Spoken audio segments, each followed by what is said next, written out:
os desaparecimentos, né? O Estado, então, nesse momento da lei dos desaparecidos, ele faz um reconhecimento moral, em alguma medida, dessas vítimas, e começa, a partir dos trabalhos da Comissão Especial sobre Mortos e Desaparecidos, a construir a verdade do período. Então, nos trabalhos da Comissão, que depois, em 2007, vão ser publicados na gestão do ministro Vanuc, vão ser publicados naquele livro Direito à Memória e à Verdade, ali muitas, ou a maior parte das versões fantasiosas da ditadura, de suicídios, de fugas, etc., são desmontadas, e as versões do que realmente aconteceu, a partir de documentos descobertos e depoimentos, vai ser construída, então, essa verdade da perspectiva das vítimas. Um terceiro momento nesse processo de acerto de contas vai acontecer em 2001, 2002, quando o Executivo vai também encaminhar uma lei ao Congresso Nacional, que viria a se tornar a Lei 10.559, aprovada em 2002, quando o Estado brasileiro, então, começa a pagar reparações aos perseguidos políticos que tiveram perdas econômicas. Então, e vai criar a Comissão da Anistia, que é a comissão que analisa essas solicitações de indenização. Agora, basicamente, as duas leis, a Lei dos Mortos e Desaparecidos e a Lei que paga as reparações, e também a lei que cria a Comissão da Verdade, que é a Lei 12.528, que foi aprovada em novembro de 2011, elas ainda mantêm, em alguma medida, um link, uma ligação com a Lei da Anistia, porque as três leis, elas fazem menção ao caráter de conciliação da Lei da Anistia de 1979. Então, o que a gente percebe? Que a verdade, nesse processo de acerto de contas até aqui, ela não ocupou um lugar de destaque digamos assim, no agir do Estado. Ela, como eu disse, foram abertos muitos arquivos, a verdade transparece do trabalho de uma maneira mais ou menos acessória dessas duas comissões, mas ela ainda não ocupou um lugar, digamos assim, primordial nessa construção. A decisão do STF também não contribui nesse sentido, né? É uma decisão que remete aos termos da anistia de 79 e dentro de uma lógica totalmente da ditadura, ignorando completamente o desenvolvimento dos direitos humanos e a necessidade da democracia ser pensada sempre de maneira indissociável com a questão dos direitos humanos. Então, por que acaba havendo essa demanda e essa necessidade, e agora com a criação da Comissão da Verdade a gente percebe que a demanda era provavelmente muito maior, porque rapidamente já foram criadas comissões da verdade em vários estados, em órgãos como a OAB, em instituições, quer dizer, há um movimento grande, aparentemente desencadeado só pelo fato da criação da Comissão da Verdade. Porque o processo de acerto de contas, de modo geral, ele é construído na lógica da desmemória e na lógica de se tentar evitar qualquer possibilidade de accountability. Então, se a gente pega o texto da Lei da Anistia, por exemplo, é um texto que foi construído de uma maneira muito elíptica. Embora se diga que estariam anistiados os torturadores, a gente não vê tortura no texto da lei, a gente não vê os crimes do Estado no texto da lei. O que a gente viu até hoje nesse processo é a interpretação que foi dada ao texto da lei, que é construída na lógica exatamente do esquecimento. Ou seja, um aspecto, por exemplo, que eu queria chamar a atenção, já me encaminhando mais para o final, que não sei quanto tempo já foi. Ah, perfeito, faltam 5 minutos. Por exemplo, a Lei da Anistia, ela tem alguns aspectos curiosos. A interpretação que se deu, e a lei praticamente não foi testada nos tribunais, pouquíssimos processos foram encaminhados aos tribunais questionando, tentando responsabilizar violadores de direitos humanos, até onde eu sei, só 2 até meados dos anos 2000, agora sim o Ministério Público está tentando questionar isso. Se a gente pega o texto da lei, no texto da lei da anistia, não há possibilidade de entender, e aí juristas vão provavelmente apontar em outra direção, mas da minha perspectiva como cientista política, eu não consigo entender que exista qualquer tipo de garantia de impunidade aos violadores, porque a tortura não aparece, como eu disse no texto da lei, e como a gente sabe até hoje, as Forças Armadas nunca reconheceram publicamente a tortura. Outro aspecto é que a anistia sempre foi concedida para indivíduos, então ela sempre precisou, desde a ditadura, ser reivindicada individualmente. E até onde se sabe, nenhum violador de direitos humanos, porque nunca violou, porque nunca cometeu crime, reivindicou a anistia. Então, isso também não... Até hoje, por exemplo, as vítimas que entram na comissão da anistia pedindo reparação econômica, elas têm que fazer isso individualmente e solicitar ao Estado esse reconhecimento individual. Então, a anistia não foi algo coletivo como a interpretação sugere. Então, as Forças Armadas ou setores das Forças Armadas envolvidos com violações teriam essa impunidade garantida. Por outro lado, é muito interessante, tem um artigo da Lei da Anistia que fala claramente que a Lei da Anistia não gera reparações, indenizações, etc. e tal. É muito explícito, isso está no texto da lei. E aí é curioso quando você pega o processo de acerto de contas e olha retrospectivamente e percebe que todas essas leis fazem alguma ligação com a Lei da Anistia. A gente pega a lei que está pagando reparações para as vítimas e, obviamente, a lei que paga reparações, a única coisa que ela faz, ou sobretudo o que ela faz, é pagar reparações. Então, por que eu chamo atenção para isso? Porque para explicitar a lógica do esquecimento que está na Lei da Anistia. A tortura não aparece, os crimes não estão na lei e, na prática, o que se vê é que a impunidade estaria garantida. Por outro lado, há um parágrafo na lei que diz que as indenizações, que a lei não gera indenizações, reparações, etc. e tal, e existe uma outra lei, mas que não revogou esse artigo, que se destina basicamente a pagar reparações do período e faz menção à Lei da Anistia. Então se percebe muito como existe um universo, digamos, nesse processo de acerto de contas legal, que é ainda muito presente o esquecimento, a desmemória, e o universo real, onde a desmemória e o esquecimento também continuam em alguma medida ocupando um papel importante. Então, por que faria algum sentido, quer dizer, em que medida uma comissão da verdade poderia contribuir, nesse momento, para o Estado brasileiro avançar no cumprimento desse dever de lidar com o legado do período e de revelar a verdade? Bom, basicamente, de uma maneira muito sintética, na minha interpretação, a instalação de uma comissão da verdade, ela pode contribuir, por exemplo, para reduzir a permanência e a disseminação de inverdades históricas. Ela pode, por exemplo, ajudar o Brasil, a sociedade brasileira e as Forças Armadas a recordar um importante preceito da ética militar que aparentemente está esquecido em todos esses anos de desenvolvimento do processo de acerto de contas do Estado brasileiro com a sociedade e as vítimas. É basicamente o dever militar que está inscrito no artigo 28 da seção 2, que trata da ética militar e integra o Estatuto dos Militares, que diz basicamente que constitui obrigação militar, cada um dos integrantes das Forças Armadas tem o dever de, abre aspas, amar a verdade e a responsabilidade como fundamento de dignidade pessoal. Então, a criação de uma comissão da verdade pode ajudar a lembrar desse aspecto importante. Além disso, um outro aspecto que parece importante é explicitar que, no caso brasileiro, uma comissão da verdade ela também pode demonstrar que o uso da violência por parte do Estado naquele período não era algo natural. Foi uma opção feita pelos militares. Na minha interpretação, aquilo não era uma guerra, foi uma opção feita pelos militares usar a violência. E aí eu gosto muito de citar uma autora que trabalha muito essa questão, que é bem interessante, que é a Catherine Sick, que ela diz exatamente isso. Foi uma tática, dentro de um contexto, obviamente, normativo doméstico, internacional, que legitimava e naturalizava isso como método de se conduzir os negócios do Estado. Basicamente, então, era a Guerra Fria na América Latina.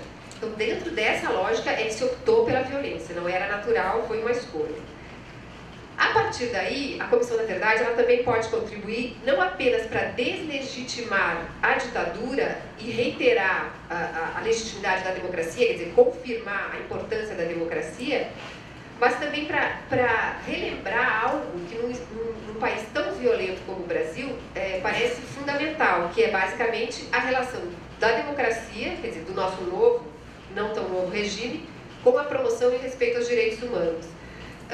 Obviamente a gente não pode imaginar que uma democracia possa conviver com os níveis de tortura que infelizmente a gente ainda convive hoje, com os níveis de execução sumária e com o uso deliberado da força de maneira totalmente arbitrária. E também, na minha interpretação, uma comissão da verdade, ela pode contribuir para aprofundar a reflexão em torno de um tema que também permanece muito presente na nossa agenda do debate nacional, que é a impunidade.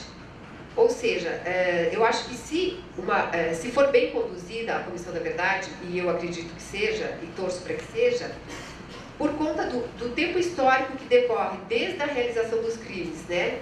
E a partir das especificidades que a gente tem no processo nacional de acerto de contas, eu acho que a Comissão da Verdade no Brasil ela pode lançar luz e ter efeitos não observados em iniciativas similares de outros países que aconteceram imediatamente após a ruptura.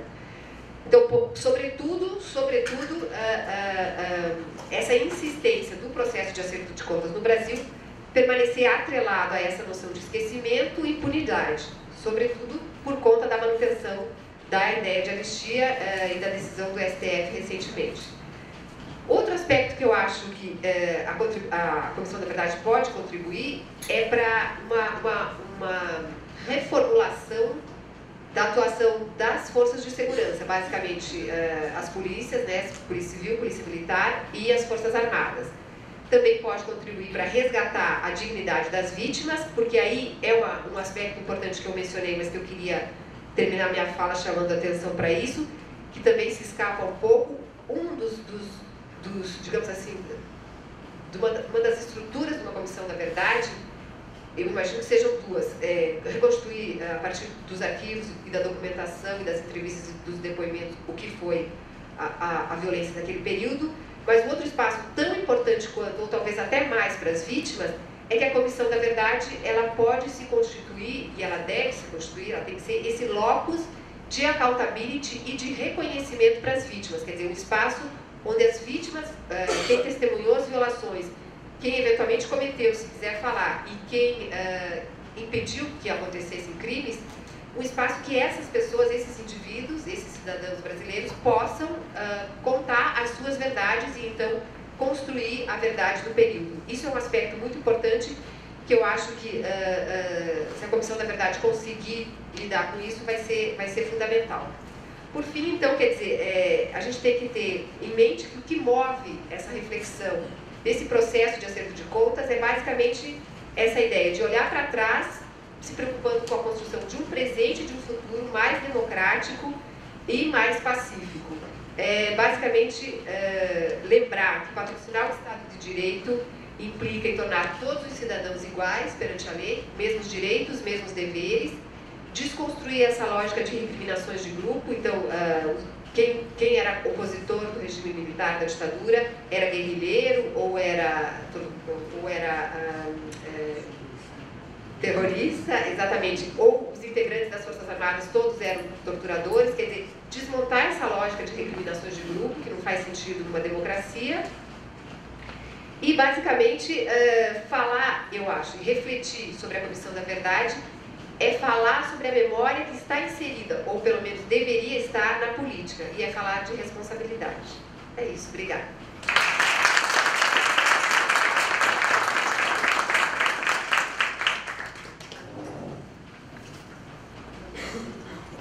Agora vou dar a palavra ao ministro Paulo Brandão. Bom, começo agradecendo o honroso convite, direção da POX, os organizadores da mesa, Bia, saudando primeiro aqui na mesa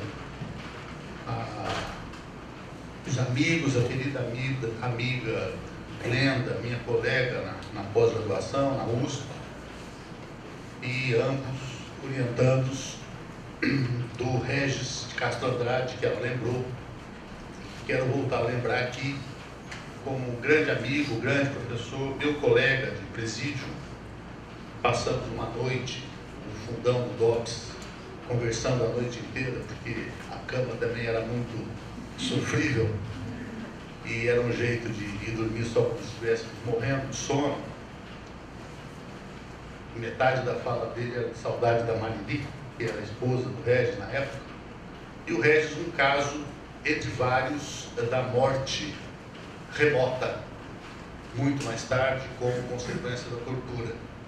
Porque a tortura, no caso do Regis, foi uma coisa que realmente, como em outros casos, de Fretito e tantos, nunca mais saiu de dentro dele, o que não impediu de ser um brilhante orientador, realmente muito instigante. E aproveitamos para homenageá-lo um pouco aqui. O Rubens Naves também, grande amigo, lutador de várias causas dos direitos humanos, ao que o ministro Gregório já lembrou, agregaria ainda a questão dos direitos da criança e do adolescente, que é uma das importantíssimas frentes de atuação dele. E esse meu guru aqui, que toda vez que ouço, né, eu considero uma espécie de incorporação do Santiago Dantas, né, a continuidade histórica dele e a pessoa a quem eu recorro em momentos que preciso de aconselhamento. A alegria também de ter uma sala cheia, com várias pessoas queridas, na impossibilidade de saudar todos e todas, mas aqui a Maria Lígia Quartim Moraes, o Lidjevan, Bruno Comparato, o magnífico reitor Elgio Trindade. Toda vez que eu falo do magnífico, eu lembro da piadinha do Darcy Ribeiro, quando magnífico era, e que numa audiência qualquer, o prefeito, ao saudar, esqueceu o tratamento adequado, mas lembrou que era paroxítano, e tascou-lhe um esplêndido corpo, né? Tão magnífico e esplêndido. Nosso reitor da UNILA, Integração Latino-Americana. Bom, e sobre o tema, também realçar em primeiro lugar essa emoção de ver nessa expansão, né, da pesquisa acadêmica no nosso país, e o ministro Gregório já lembrou, a incorporação desse tema, que eu noto ainda em fase de multiplicação, de expansão. A cada dia eu fico sabendo, sou acionado para algum evento de construção de comissões da verdade no Conselho Federal de Psicologia, na OAB, nas universidades, no Sindicato dos Jornalistas, cada um se propondo a constituir um campo de pesquisa de resgate histórico que sirvam de subsídios ao trabalho da Comissão Nacional. As várias comissões da verdade estaduais, algumas de governo do Estado, Rio Grande do Sul e Pernambuco já instaladas por projeto de lei de governo, Rio de Janeiro, na semana passada, aprovada na Assembleia Legislativa, várias aprovadas como decreto legislativo, portanto, pelo Poder Legislativo só, como a de São Paulo, que no seu nome homenageia Rubens Paiva.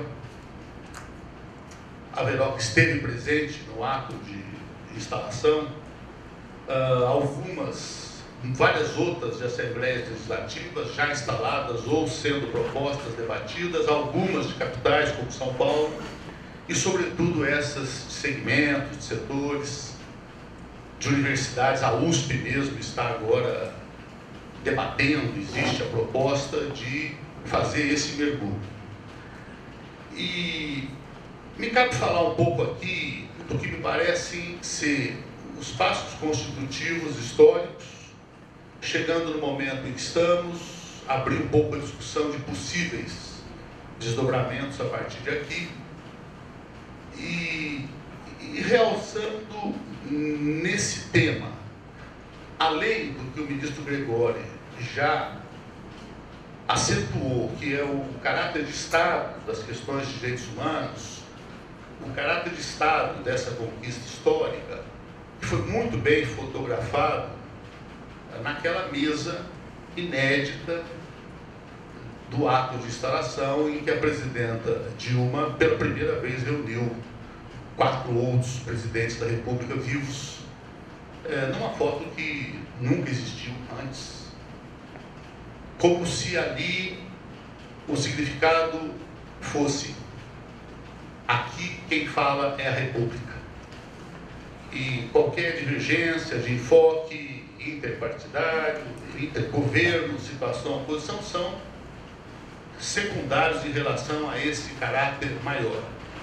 Quero destacar que a Comissão da Verdade tem um componente que importa muito a estrutura do pensamento acadêmico, a pesquisa científica, intersetorial, sobretudo pelos vínculos evidentes que ela tem com os terrenos, de um modo geral, da memória, que é um tema muito relacionado à história, Estou vendo aqui na mesa o livro do Elcio Trindade e rapidamente folhei vendo que, né, como tem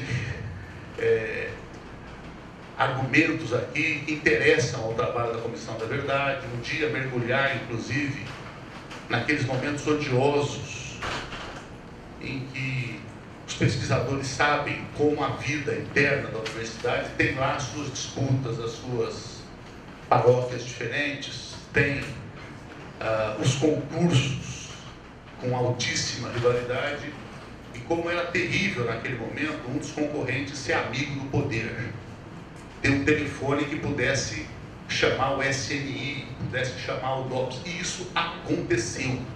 Pode parecer que não, que a universidade, com o tempo do saber,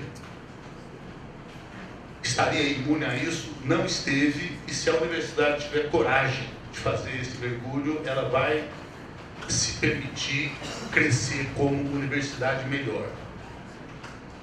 Ela é também um tema da afirmação da democracia no Brasil. Haverá uma democracia melhor no Brasil ou uma democracia pior se o país se decidir a fazer ou não o mergulho e em qual proporção. Mais ainda do que democracia, é um tema de avanço civilizatório. Aqueles temas de que nós caminhamos em diferentes partidos, governos, situações, eras históricas, mas há acúmulos que preparam saltos posteriores, e a ideia de avanço civilizatório é aquela que tem a capacidade de abranger mais elementos.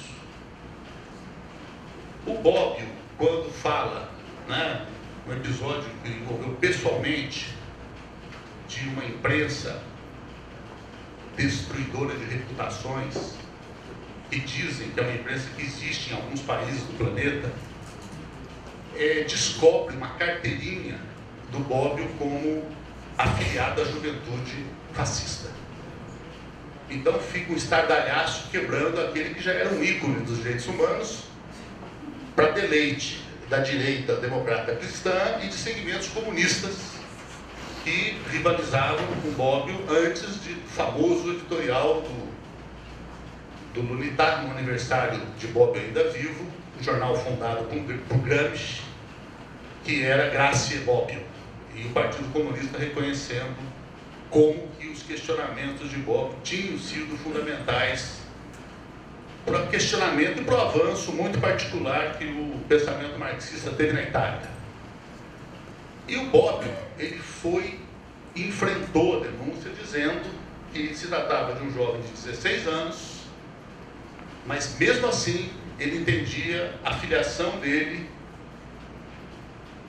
como mais um exemplo de um dos principais danos que as ditaduras, todas as ditaduras, promovem, que é a corrupção do caráter das pessoas. Então, corajoso, porque colocou nesse patamar, como se dissesse, ó, ali, com 16 anos, né, eu fui um pouco oportunista, eu fui tentar me proteger quando eu já tinha ideias antifascistas, e por alguma razão deixei fazer a carteirinha porque trazia enormes benefícios naquela época, em várias disputas que as pessoas têm.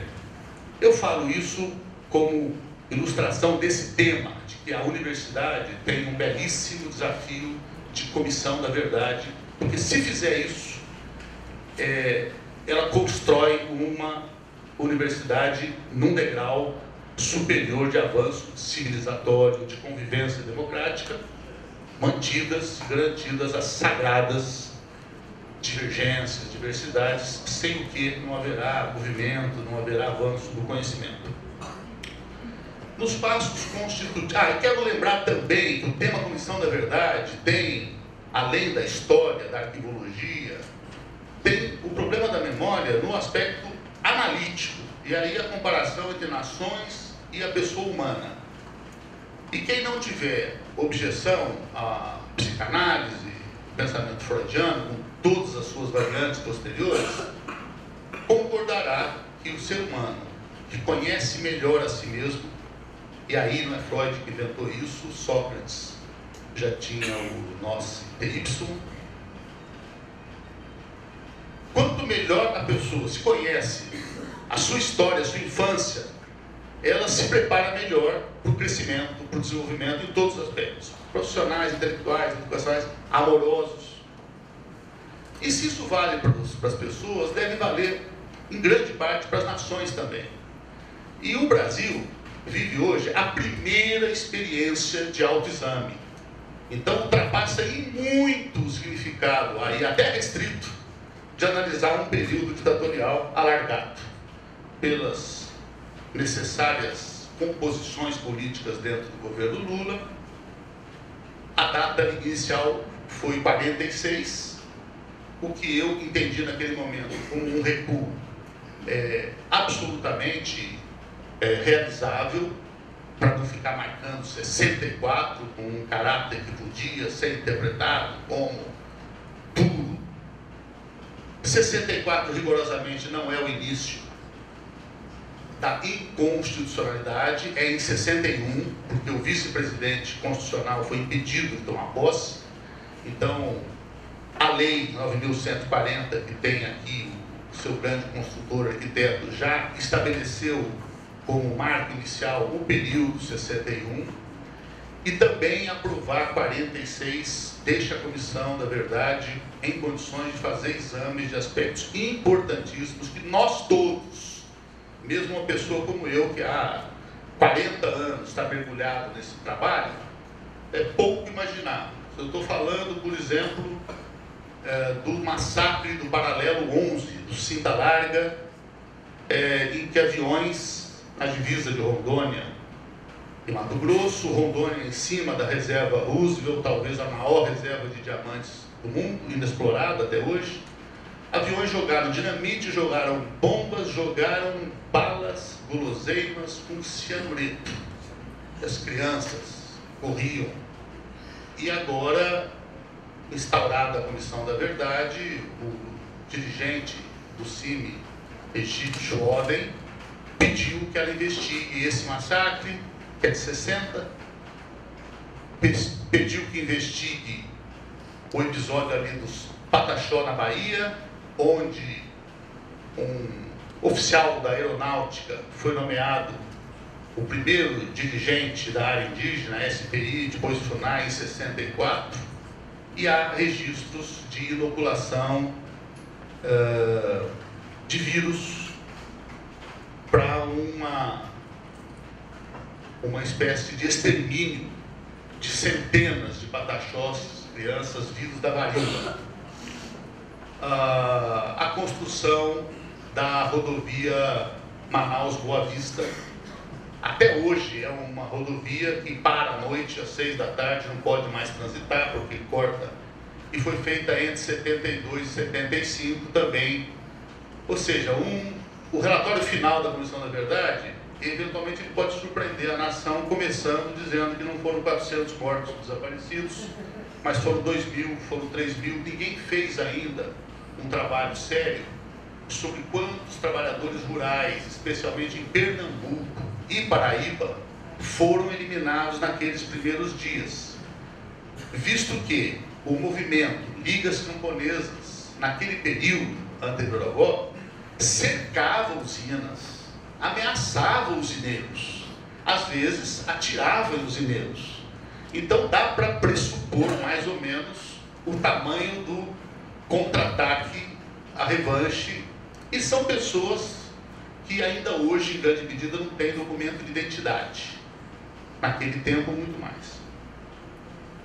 Nos passos constitutivos, quero registrar que o primeiro elemento importante foi de que essa ditadura do Brasil, ela encontrou resistência. Isso é um argumento central do trabalho do cientista social, do cientista político, do pesquisador de história. Não é uma ditadura que se instalou em que o país todo começou a rezar, pedir para um dia ela acabar. Houve resistência, a resistência por múltiplos caminhos divergentes entre si e com relações entre os diferentes resistentes, muitas vezes inamistosas, né? Não me parece que um segmento tenha sido decisivo relação a todos os demais, porque as mudanças históricas, elas sempre envolvem uma convergência dissonante de diferentes ações. Nem o MDB teria sozinho conseguido, nem a OAB, muito menos os resistentes armados, que como grupos já tinham sido aniquilados. E os resistentes cometeram muitos erros, não cometeram o mais terrível dos erros, que teria sido não ter resistido. E na cadeia, os resistentes, que de alguma maneira se articularam, desafiaram frontalmente, foram punidos depois do ato 5, de uma maneira implacável, um aparelho que primeiro destruiu os resistentes armados. Eu me lembro que na minha experiência pessoal em 71, se entrava como tema de interrogatório alguma coisa ligada ao Partido Comunista Brasileiro, os torturadores diziam: não queremos saber de Partido Comunista Brasileiro. E enganou-se quem achou que aquele aparelho de repressão queria enfrentar apenas os resistentes armados, porque uma vez massacrados os resistentes armados, a violência se espraiou com igual virulência sobre o Partido Comunista Brasileiro, sobre figuras como Vladimir Herzog, emblemática, no sentido de que a pessoa foi procurada, nem foi presa, e disse: eu me apresento amanhã, diretor